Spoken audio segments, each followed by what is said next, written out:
Imagine you're standing in front of a door. When you open it, you don't walk into a room. It's a century ahead. 100 years, 36,500 Enough days. for everything you know today to become a legend. Or forgotten. 100 years from now, the world will be gone. Flying car, smart home robot. Or something even stranger, a world where people are no longer the center.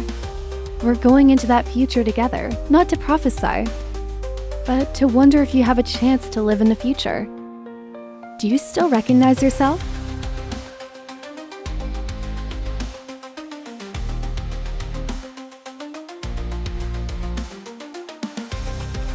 "100 years later, governments no longer meet in closed rooms. Instead, every decision is analyzed, and it's brought out by quantum supercomputers. They're not tired, they're not bribed, they're not emotional. You can wake up every morning without thinking what to eat today, what to do, what to say, because it's all been suggested by the personalized algorithm who became a lawyer doctor, psychologist who's a marriage counselor. Artificial intelligence doesn't just help you live, it helps you live right. But then when everything is perfectly programmed, what's wrong for you to learn? When you can guess the feeling, your emotions have not yet formed, are you still free? One day, you're standing in front of a smart mirror. Heart rate analysis mirror, voice, facial expressions, and then talk. Maybe you should cancel the appointment today. Will you listen to me? Or you're going to look at it and say, I'm still going because I'm human. I have the right to choose wrong. The final question is still, if artificial intelligence knows you better than you know yourself, then you yourself, what is needed to do? The sea is no longer blue, there is no way. The 2050 generation looks at the Earth and says, it's time to leave.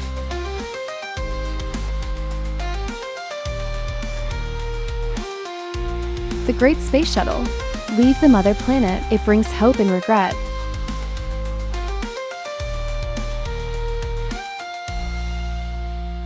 On Mars, humans rebuild from scratch.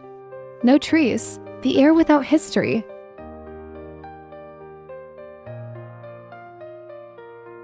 Everything is recreated with technology. The children there never knew the smell of soil after the rain. They're learning about the Earth like they're learning about fairy tales. Once a little girl asked me what the blue sky was. But in the twinkling of the future, loneliness persists. There is no place like the old house, even when the house is in ruins. You can escape from this planet, but you can't escape the feeling that we destroyed heaven with our own hands. And now we're standing on a new planet. The question is clearer than ever. Will people learn to love where they live? Before we go looking for the next planet. When technology no longer cures disease, it's going to stop you from getting sick. But when every child is genetically programmed to be smart, creativity without defects, when you can choose the height, personality, eye color for your child, do you do it? In this world, 100-year-olds are young and healthy. Disabled people are regenerating their bodies with artificial tissue. Death is no longer a sure thing. It's become an option. But if not, the AI is weak. If you are wrong, you need compassion. If everyone is strong, so what makes the difference? Someone once said, it's the fragility that makes people beautiful. Whether in a future where a cell so powerful, there is room for those who just want to live, and sometimes be sad. We used to think the Earth was immortal, but then every forest disappeared. Every river stops flowing, and no one noticed until everyone. What's left in the textbook?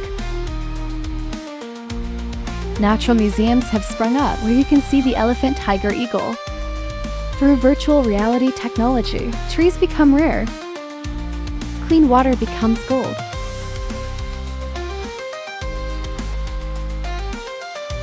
But the miracle is that the next generation hasn't given up.